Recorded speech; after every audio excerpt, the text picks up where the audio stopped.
On a soft golden Tuesday morning in October of 1998, in the wraparound porch kitchen of a 184-acre dairy farm in the western Shenandoah Valley of Virginia, a 67-year-old farm widow named Margaret Doyle, Maggie, to everyone in Page County, set down 2 cups of black coffee on her own kitchen table and listened, in the calm Lutheran way her mother had taught her 60 years before, to a 41-year-old man in a charcoal suit offer her $2,400,000 in cash for the ground that her husband Frank's family had farmed since the spring of 1873. The man's name was Garrett Vance. He was the lead acquisitions executive for Aspen Ridge Holdings, an East Coast development corporation based in Tyson's Corner. He had driven down that morning in a clean black Audi sedan. He had on a pale blue dress shirt with no tie. He had a leather portfolio open on Maggie Doyle's kitchen table, and inside the portfolio was an architect's site plan, in color, titled Aspen Ridge at Doyle Farms, 142 Luxury Homes. The plan was very nicely drawn. The 1908 farmhouse Maggie had been brought home to as a bride in 1955 was, in Aspen Ridge's plan, the future clubhouse and welcome center, with its wraparound porch preserved as a heritage feature. The long red dairy barn Frank had patched the roof on every spring of their married life was, in the plan, a future community equestrian facility. The lower hayfield, where their sons had learned to drive the 1937 Allis-Chalmers tractor, was, in the plan, lots 87 through 119, listed at $680,000 each. Garrett Vance drank his coffee. Slow, the way a careful man drinks coffee in a kitchen he intends to make a great deal of money inside of. He explained, in the smooth, low voice he had been hired for, that $2.4 million was 42% above the most recent county tax assessment, that it was 11% above any honest appraisal he had seen of dairy ground in Page County. That Maggie's 3 sons, none of whom now farmed, could each receive a check for $800,000 and not have to worry about her, about the place, about the coming winter, or about anything else for the rest of their lives. Maggie Doyle listened to him for the full 40 minutes. She refilled his cup once. She did not interrupt him. When he was finished, she folded her square brown work-hardened hands on the oilcloth tabletop. The thin gold wedding band Frank had put on her ring finger in the autumn of 1955 caught the soft kitchen light, and she said one word. She said, "No." What Garrett Vance did not know, sitting there in his charcoal suit in Maggie Doyle's kitchen with $2,400,000 of his employer's money sitting in writing on her table, was that Maggie had decided 3 months earlier, on the afternoon she had buried Frank Doyle in the small Methodist cemetery north of Luray, exactly how the rest of her life was going to go, and that no number Aspen Ridge Holdings was going to write on any piece of paper that fall, that winter, or that spring was going to change it. To understand why a soft-spoken Methodist widow had just turned down $2,400,000 on a Tuesday morning before the second pot of coffee was through, you had to go back 125 years to the late spring of 1873, when a 23-year-old Irish-born sawyer named Connor Doyle bought a 184-acre parcel of bottomland in Low Ridge in Page County, Virginia, for $240 in coined silver and a promissory note for the balance. Connor Doyle cleared it with 2 oxen and an axe and a young wife from Lynchburg named Ellen. They put up a log cabin in the first summer and a frame house in the third. They raised 6 children on it. The frame house burned in the autumn of 1907, and Connor's youngest son, Tom, who was Frank Doyle's grandfather, rebuilt it in 1908 as the 2-story farmhouse with the wraparound porch that Maggie Doyle now sat in.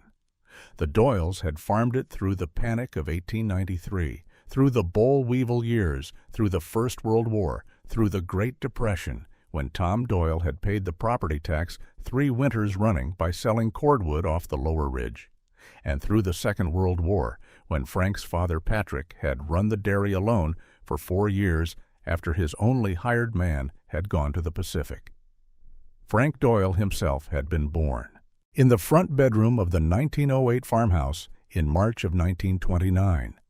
He had farmed the place for 43 straight years from the day he came home from his own Army service in Korea. He had buried his father on it in 1962, his mother on it in 1971, and he had married Margaret Halloran of Luray on the wraparound porch in the autumn of 1955. In the entire 125-year history of the Doyle farm, three things had stayed the same. The 1908 farmhouse had not been substantially altered. The lower ridge, about 41 acres of oak and hickory at the back of the property, had never been logged, and the family had never, in any generation, owed any bank 1 cent against the land. Not in the panic, not in the Depression, not in any year of the 20th century. Frank Doyle had been, by the quiet standards of Page County, a careful man. He had read the Wall Street Journal every Saturday at the cafe in Luray for 31 years. He had watched, across the 1980s and 1990s, the slow, steady creep of development pressure up the valley from northern Virginia. He had seen what had happened to the dairy farms in Loudoun County. He had seen what had happened to the dairy farms in Clark County. And he had said to Maggie, more than once across the last 6 years of his life, sitting at the same kitchen table where Garrett Vance now sat, that they were coming, and that they were coming sooner than people thought, and that when they came, the only thing that would stop them was a person who simply, finally, would not move.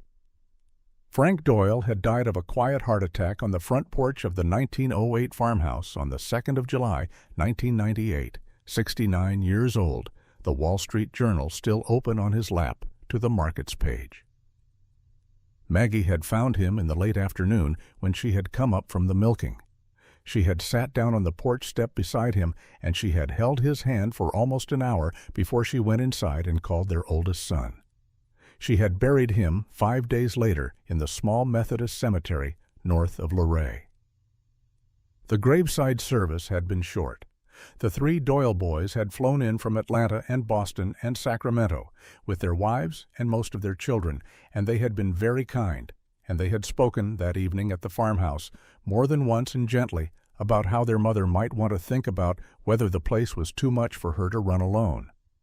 Maggie Doyle had thanked her sons. She had hugged her grandchildren. She had cleared the dishes from the supper table. And then, in the parlor, after they had all gone to bed, she had stood at the window in the dark alone, looking out across the lower pasture toward the lower ridge.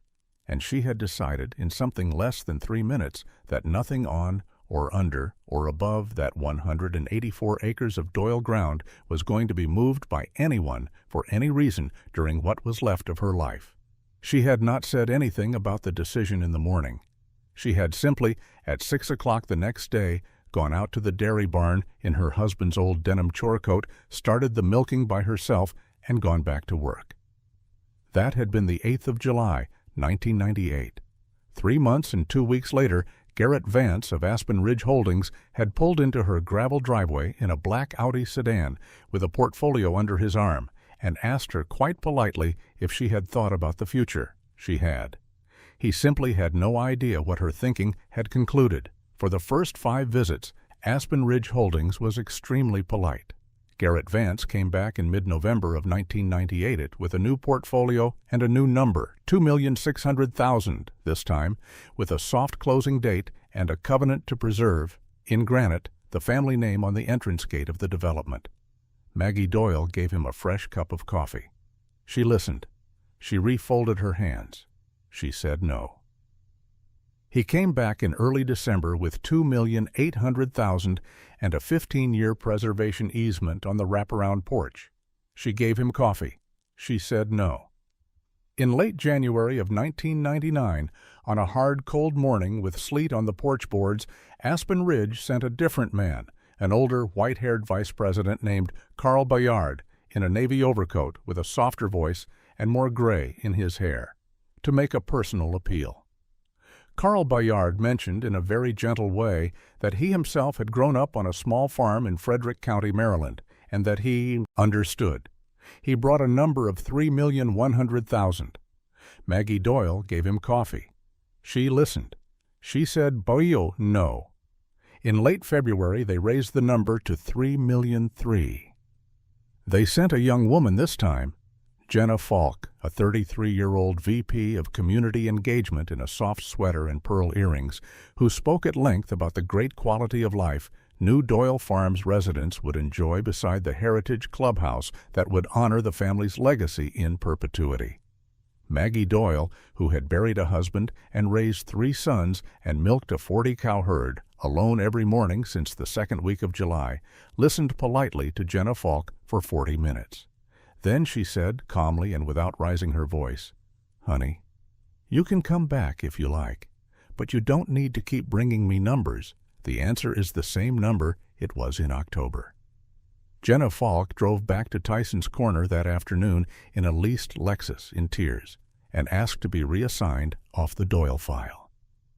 It was at that point in the second week of March 1999, when the daffodils were just up beside the farmhouse and the lower pasture was beginning to come back green, that Aspen Ridge Holdings stopped being polite. The first thing they did was buy an option, quietly, on the 80-acre Caulfield farm that bordered Maggie's southern fence line, at well above market price. 2 weeks later, they bought, also quietly, an option on the 36-acre Pearson place to her north. By the middle of April, Aspen Ridge had options on every parcel of land touching the Doyle farm on 3 of its 4 sides.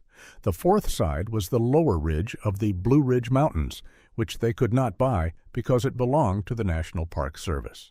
The second thing they did was send a man from the Page County Tax Assessor's Office out to the farm at, it turned out later, the request of Aspen Ridge's local council, to verify Maggie Doyle's agricultural use exemption on her 184 acres.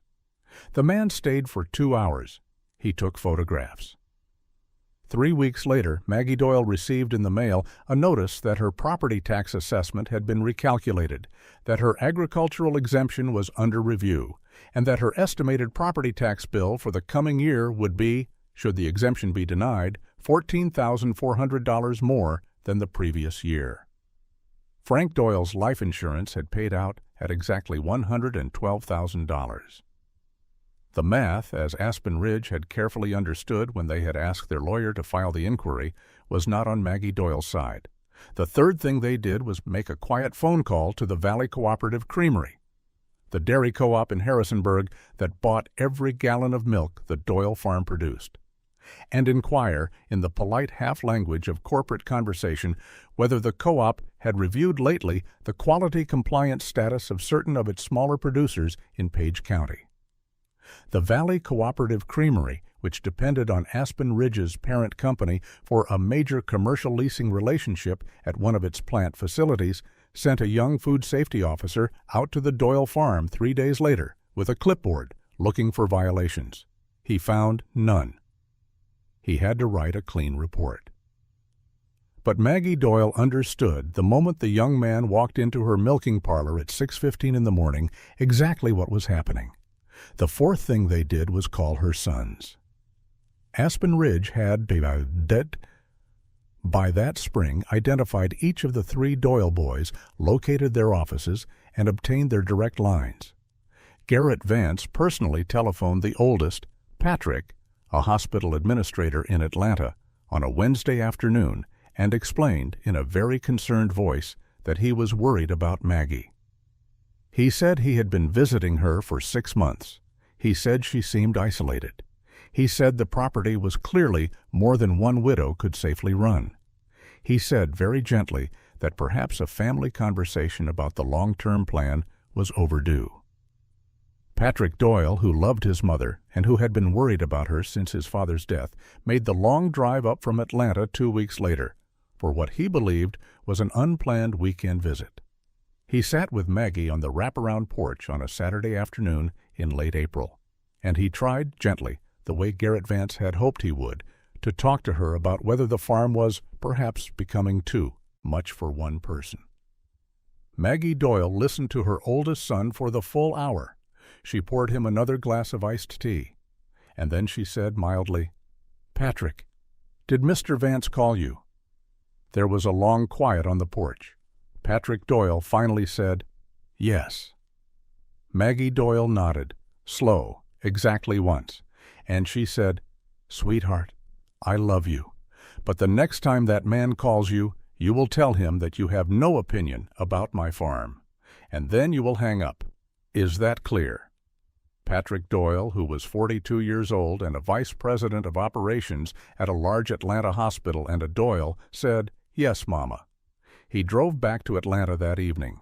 He did not call his brothers, and he never, for the rest of his life, took another phone call from anyone at Aspen Ridge Holdings. On the Monday morning after her oldest son drove back to Atlanta, Maggie Doyle did 3 things, in this exact order, and they were the 3 things that, 6 months later, finished Aspen Ridge Holdings off in Page County. The first thing she did was telephone. At 7:14 in the morning, a 71-year-old retired Charlottesville attorney named Eli Burkhart, a man Frank Doyle had introduced her to at a Methodist church potluck in 1979, and who had, 20 years before that, served as outside counsel to a small Page County cooperative that had, in 1958, defeated a coal extraction lease attempt by quietly assembling a full evidentiary record before the company in question even knew there was opposition. Eli Burkhart was, in 1999, technically retired. He drove out to the Doyle farm on the Wednesday of that week in a 1986 brown Mercedes diesel sedan with 312,000 miles on the odometer, with a small olive green canvas briefcase on the passenger seat. He drank 3 cups of Maggie's coffee in the kitchen. He listened to her tell the entire story from October 1998 forward for almost 2 hours, taking notes the whole time on a yellow legal pad. And when she was finished, he set the pencil down, took off his half-moon reading glasses, and said, "Margaret, we can absolutely beat these people, but I am going to need you to do exactly what I tell you to do for the next 6 months, and the first thing I am going to tell you is that you will not, from this moment forward, take a single meeting with any representative of Aspen Ridge Holdings without me in the room. Are we clear?" Maggie Doyle said, "Yes, Eli." The second thing she did that Monday morning was telephone the office of the Piedmont Conservancy, a regional land trust organization based in Charlottesville, which Frank Doyle had been quietly making small annual donations to since 1991, and ask plainly whether the Conservancy would be interested in discussing a conservation easement on the entire 184 acres of the Doyle farm. The Piedmont Conservancy was, that spring, very interested. The Doyle farm, 184 acres of contiguous high-quality bottomland and intact hardwood ridge bordering directly on Shenandoah National Park, with a single owner, a 125-year continuous family ownership history, and no outstanding liens, was, in the language of land conservation, what the Conservancy's director quietly called over the phone that Wednesday a generational property.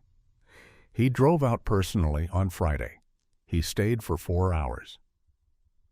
By the time he left, the basic outline of a perpetual agricultural and scenic conservation easement on the entire Doyle farm had been sketched, in pencil, on the back of one of Maggie Doyle's kitchen napkins. The conservation easement would, when recorded, do 3 things. It would permanently restrict the land to agricultural and open space use, forever, regardless of who owned it.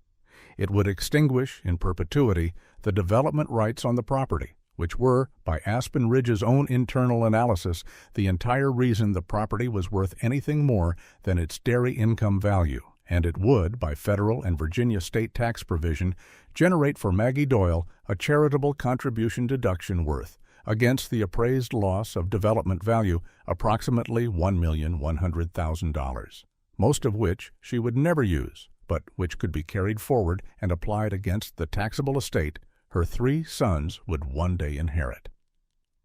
In plain language, by signing a conservation easement, Maggie Doyle could permanently make her farm worth, to a developer, exactly nothing, and at the same time make it worth, to her sons and her grandchildren, more after taxes than $2,400,000 had ever been worth to anyone. The third thing she did that Monday morning was call her 3 sons, Patrick in Atlanta, Daniel in Boston, and Joseph in Sacramento, one after the other on the kitchen wall phone, and explain mildly but completely what she was about to do and why. She told them the offer history. She told them the tax inquiry. She told them about the dairy co-op visit. She told them about Garrett Vance's call to Patrick. She told them what Eli Burkhart had said. She told them what the Piedmont Conservancy had said. And then she told them, plainly, that she was 67 years old, that she had been alone on this farm for 10 months, that she had thought about it every morning during the milking, and that she had decided. She said, "Boys, I am going to put a permanent easement on this place. There will be no $2.4 million. There will be no $800,000 each. There will be a farm. Your father was born on it. His grandfather built that house. And there is going to be one of you in some generation who will be glad that I did this. I do not need any of you to agree with me. I would like, very much, for you to understand. But I am going to do it either way." Patrick Doyle, in Atlanta, said only, "Yes, Mama." Daniel Doyle, in Boston, was quiet on the line for a long count, and then he said, "Mama, I think Daddy would be proud of you." Joseph Doyle, in Sacramento, who was the youngest and the one most like Frank, was quiet for a count even longer, and then he said, "Mama, I will fly home next month, and I will help you with whatever you need.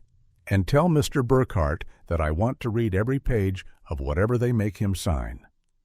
Maggie Doyle hung up her 3 phone calls in the kitchen at 9:47 a.m. on the 3rd Monday of May, 1999. She poured herself a fresh cup of coffee. She walked out to the machine shed. She started the 1937 Allis-Chalmers WC. And then, for the first time since Frank's funeral, she took the small old tractor out to the lower hayfield in her late husband's denim chore coat, and she mowed, alone, the first cutting of the year. What Aspen Ridge Holdings did between the end of May and the end of August of 1999 was, in the language Eli Burkhart would use, 18 months later, in a Virginia courtroom, a fairly thorough demonstration of the patterns of conduct that bring large development corporations into otherwise rural counties for a great many decades after they should have been driven out. In early June, an anonymous tip arrived at the Page County Health Department alleging that the Doyle farm was operating with an unpermitted septic discharge into the small spring-fed creek that crossed the property's southwest corner. The health department, which knew Maggie Doyle by name and which had inspected the Doyle septic system without incident 8 times across 31 years, was required by law to respond. They sent a field officer the next morning. The Doyle septic system was perfect. The field officer wrote it up as such. He apologized on his own initiative for the disruption. In mid-June, a man named Curtis Bell, who turned out on later investigation to be a freelance investigator hired through a Tyson's Corner consulting firm whose only client of record was an LLC ultimately owned by Aspen Ridge, began appearing in the parking lot of the Valley Cooperative Creamery in Harrisonburg at 4 a.m. on milk truck pickup days, taking photographs of the Doyle milk shipments. He did this on 4 consecutive Tuesdays. On the 4th Tuesday, the creamery's general manager, a 56-year-old Mennonite man named Reuben Beachy, who had been the Valley Cooperative's GM for 19 years and who, like Maggie Doyle, had buried more than one person, walked across the parking lot in the dark, knocked on Curtis Bell's car window, and informed him very politely that if he was on the creamery's parking lot again on any morning for any reason, the creamery's lawyers would be in touch with whoever was actually paying him by Friday. Curtis Bell never came back. The Valley Cooperative Creamery thereafter declined, formally and in writing, all subsequent calls from Aspen Ridge Holdings' parent company about Maggie Doyle's milk quality. In late June, 2 large laminated yard signs appeared overnight on the Pearson farm fence line and the Caulfield farm fence line, where Aspen Ridge had already secured options, facing the public road. The signs read, in bright blue printing, "Proposed, Aspen Ridge at Doyle Farms, 142 luxury homes, Breaking Ground, Spring 2000. Maggie Doyle saw them on her way home from town on a Wednesday afternoon. She drove the rest of the way home, called Eli Burkhart, and told him about the signs. Eli Burkhart, on the phone, was very quiet for one long count. And then he said mildly, "Margaret, they have just made our lawsuit for short us. I am driving up tomorrow morning. Do not please take down the signs." Eli Burkhart was, the next morning, accompanied by a 28-year-old associate from the Charlottesville firm Eli had quietly retained 2 months before, with her own 35mm camera, who photographed each sign in detail from multiple angles, and who walked the fence line of the Doyle property and noted on a long yellow legal pad every place where the signs were visible from the public road. Eli Burkhart drove from there to the Page County Clerk's office and confirmed, on the public record, that no zoning application of any kind had been filed by Aspen Ridge Holdings or any of its affiliates against any of the optioned properties. There was, that afternoon, no permitted development. There was no project. There was, legally and factually, only a marketing campaign. Built on land Aspen Ridge did not yet own, advertising a development that did not yet exist in a county where they had not yet filed a single zoning paper. By July, the signs were the subject of a formal Virginia State Consumer Protection complaint filed by Eli Burkhart's firm on Maggie Doyle's behalf, on the simple grounds that Aspen Ridge was publicly representing, to the citizens of Page County, to neighboring landowners, and to the world, that they were breaking ground on a 142-home subdivision called Aspen Ridge at Doyle Farms, on property that they did not own, did not have entitlement to, and did not, by their own internal records that would be produced in subsequent discovery, expect to own for at least 3 more years. The same complaint added, as a separate count, that the signs constituted unfair business practice toward a 67-year-old widow against whom Aspen Ridge had simultaneously been making private acquisition offers, and that the public signs were, in plain language, an attempt to coerce her into selling by making her believe the development was inevitable. The state of Virginia did not move on that complaint for some months, but the complaint, properly filed and stamped, was a document in the public record, and the local Page County newspaper, the Page News and Courier, weekly circulation 4100, picked the story up in the 3rd week of July, on the front page above the fold. The headline read, "Aspen Ridge signs development not yet owned. Doyle Farm remains not for sale." By the 2nd week of August, every option Aspen Ridge had taken on every property adjoining Maggie Doyle's farm was, quietly, with no comment, allowed to lapse. The Pearson farm and the Caulfield farm and the Whitlock farm reverted, by simple operation of contract law, to being ordinary unencumbered properties owned by their longtime families. The yard signs came down on the 2nd of August by Aspen Ridge's own crews in the rain. Garrett Vance was reassigned internally to a townhouse conversion project in Reston in late August. Carl Bayard retired in October. Aspen Ridge Holdings issued no press release. They had, in Page County, finished losing. On a clear blue Tuesday morning in early October of 1999, almost exactly 1 year after Garrett Vance had first pulled into her gravel driveway in his black Audi sedan, Margaret Doyle, 67 years old, sat at her own red and white oilcloth kitchen table and signed her name to the bottom of a 46-page perpetual agricultural and scenic conservation easement on every acre, every barn, every pasture, every spring, every fence, every length of woodland, and every single inch of Doyle ground in Page County, Virginia. Eli Burkhart was present. The Piedmont Conservancy director was present. A notary public from Luray named Hazel Henning was present. Maggie's 3 sons, Patrick from Atlanta, Daniel from Boston, and Joseph from Sacramento, were present. Joseph, who was the youngest, brought his 9-year-old daughter Elaine, who sat very quietly on the parlor floor with her crayons stirring. The signing, because Joseph had said on the airplane out that he wanted her to remember the day her grandmother had saved the family farm. The easement, when recorded that afternoon at the Page County Clerk's office, did exactly what Eli Burkhart and the Conservancy director had said it would do. It permanently restricted the 184 acres to agricultural and open space use. It extinguished, in perpetuity, the development rights on the property. It bound, by its terms, every future owner of the property for as long as the United States of America and the Commonwealth of Virginia had a recorded deed system. It generated, against the appraised lost development value of the land, a federal charitable contribution deduction worth approximately $1,140,000, of which Maggie Doyle would use, against her own modest income, perhaps $18,000 across the remaining years of her life, and the unused balance of which would carry forward by federal estate tax provision against the taxable estate her 3 sons would one day inherit. That estate, when in November of 2024, Maggie Doyle died of a quiet stroke in her own kitchen at the age of 93, would pass to her 3 sons, and through them to her 10 grandchildren, including a 34-year-old granddaughter named Elaine Doyle, who by then would already be living in the 1908 farmhouse, without $1 of inheritance tax owed against the Doyle farm itself, because Aspen Ridge Holdings' $2,400,000 appraisal had, by the easement, ceased to be the legal value of the land for any purpose.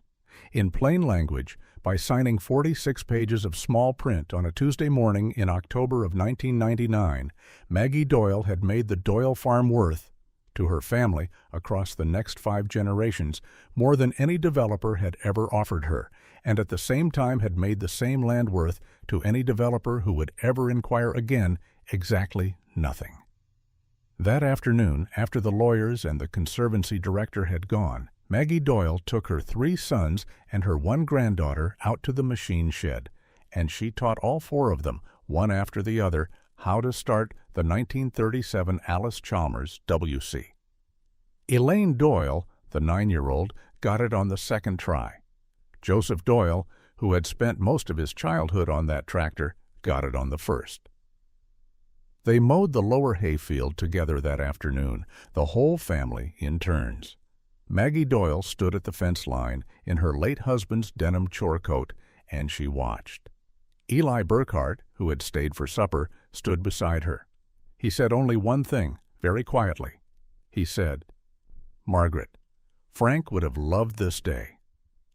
Maggie Doyle, the gold band on her ring finger catching the last warm valley light, said, "Eli, Frank planned this day, the whole way back to 1991. I am just the one who got to sign for him." Maggie Doyle lived another 25 years after the easement was signed. She continued to milk the cows herself until the spring of 2003, when Joseph Doyle moved his family from Sacramento back to the farm and quietly took over the dairy.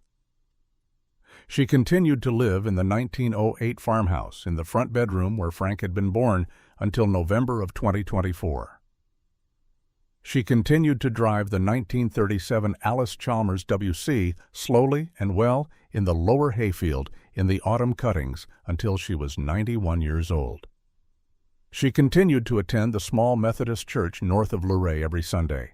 She continued the entire time to keep the same red and white oilcloth on her kitchen table. Aspen Ridge Holdings was acquired in 2007 by a larger national development firm, which was itself absorbed in 2014 by a private equity-controlled real estate aggregator, which was itself dissolved in 2019. None of the entities that briefly owned the corporate shell of Aspen Ridge ever pursued the Doyle farm again. The easement in the public record made it economically impossible. The Pearson and Caulfield and Whitlock families still farmed their adjoining properties. The Caulfields, in 2011, put their own farm under a Piedmont Conservancy easement modeled directly on Maggie Doyle's, for which they thanked her by name in the recorded document. The Pearsons followed in 2014. Their granddaughter, today, is the herd manager at Joseph Doyle's dairy. The Doyle farm is, in this year, run by Joseph Doyle's daughter Elaine, the same 9-year-old who had sat on the parlor rug with the Crayolas on signing day in 1999. Elaine Doyle is now 34. She has a 4-year-old son named Frank, after her grandfather, She and her husband and her small boy live in the 1908 farmhouse. They milk 46 cows in the same long red dairy barn.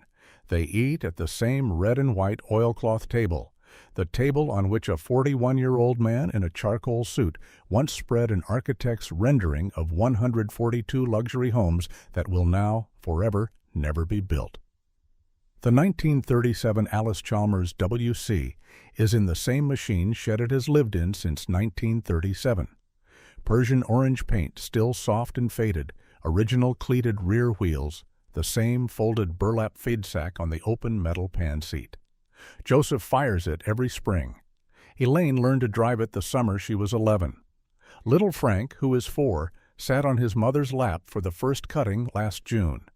There is, on the dashboard of the WC, a small piece of yellowed paper that the family does not remove. It is in Maggie Doyle's handwriting, in a steady, careful pencil, and it reads only this: "This tractor is the Doyle family's. Use it well. Leave it better. M.E.D. October 5th, 1999.